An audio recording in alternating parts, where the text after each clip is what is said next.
What people are generally calling as destiny is essentially what they end up creating unconsciously.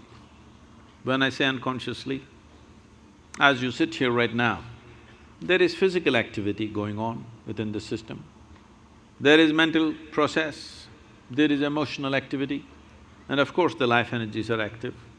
Every moment, they are taking in hundreds of inputs, whether you're conscious or not conscious. So if I ask you a question, since this morning, from the time you woke up till now, of these four dimensions of activity, how much have you conducted consciously? What percentage do you think? It's well below 1%. If you walk from there to there, there will be 25 different kind of smells that you're not conscious of, but the body registers and records. There are 100 different kinds of sounds that the body registers that you're not conscious of. Like this throughout the day and night, in wakefulness and sleep, this is happening. When 99% of the things that you're doing unconsciously, definitely life will look accidental.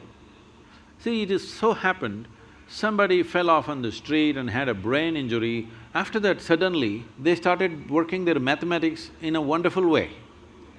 But that was only one. 1,000 other people who cracked their skull never recovered from that, or they died, or those who lived on much diminished.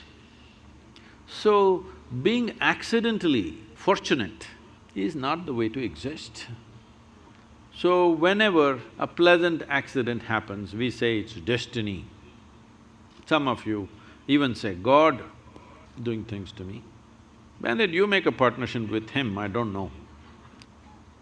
If a human being doesn't take it upon himself or herself to make their own destiny, they're still having an evolutionary problem. Because being human means that we can conduct our life consciously. Being human means that we can craft our life the way we want. But this destiny business is a good insurance to handle your failure. Whenever you fail, destiny, it's God's will. This is not the fundamental nature of this culture. In this culture, we taught you right from ancient times, your life is your karma. Nobody told you, there is a God up there who will do things to you. We always told you, your life is your karma. This means your life is your making. No interstellar influence on you, it's you. Whatever, there are a million impacts on us, but what we make out of it is still us, isn't it? What is thrown at us is not in our hands. What comes our way is not in our hands. But what we make out of it is 100% in our hands. I must tell you this. When I first went to Coimbatore and we started setting up the yoga center, simply rumors, oh, they're doing drugs, they're doing something else, they're here to kill the wildlife, all kinds of things. Rumors going around, even media reporting these kind of things. When they said this, there was an old man who is no more, a wise man.